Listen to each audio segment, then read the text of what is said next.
Welcome to our exploration of problem-based learning, or PBL. I am Stephen Abu, and in the next few minutes, we'll examine this great educational approach that has transformed professional education, particularly in higher education. We'll look at how PBL moves beyond traditional lecture-based teaching by engaging students in solving real-world problems. I'll walk you through its key principles, share a practical example from medical education, and break down what makes PBL particularly effective for developing professional reasoning skills. Whether you're interested in instructional design or curriculum development, understanding PBL's structured yet flexible methodology will give you valuable insights into how we can better align education with real-world practice.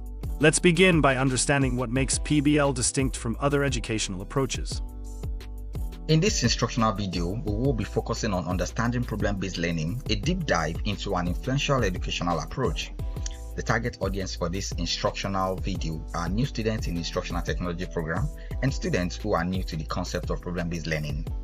The instructional objective for this instructional video is, at the end of this instructional video, students should be able to identify core elements of problem-based learning and how they promote professional reasoning skills. Also, they should be able to state the difference between problem-based learning and other educational approach. And lastly, they should be able to identify at least one area problem-based learning can be applied.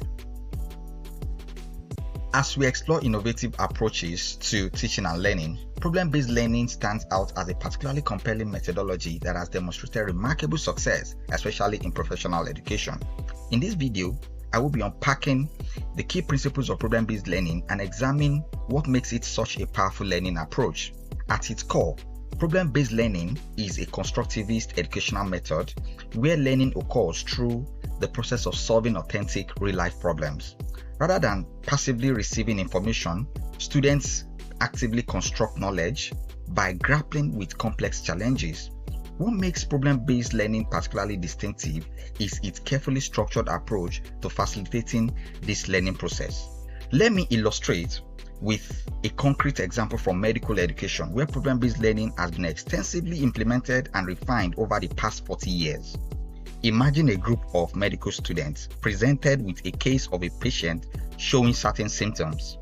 Instead of being lectured about various conditions, these students work in small groups of 5 to 7 with a facilitator following a systematic process. First, they analyze the initial patient's presentation, recording on specialized whiteboards.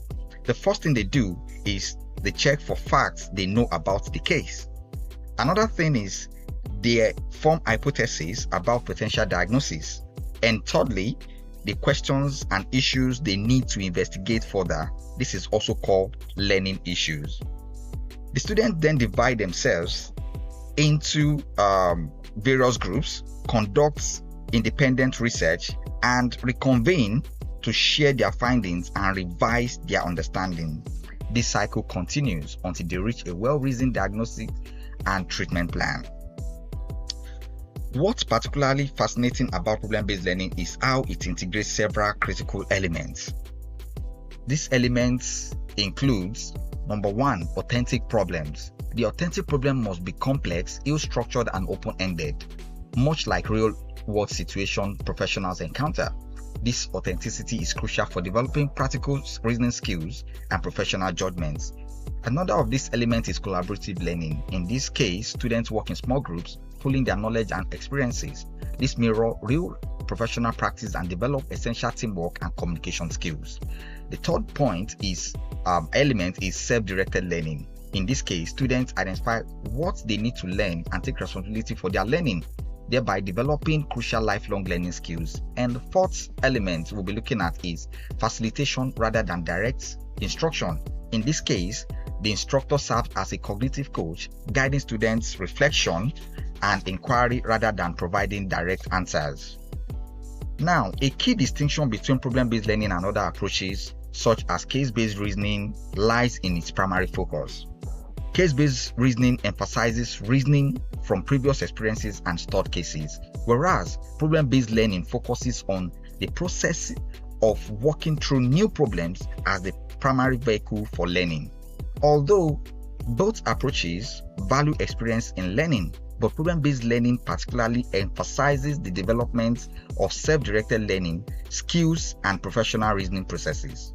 Research has also demonstrated that problem-based learning students develop stronger clinical reasoning skills, self-directed learning ability, and collaborative capabilities compared to those in traditional curricula.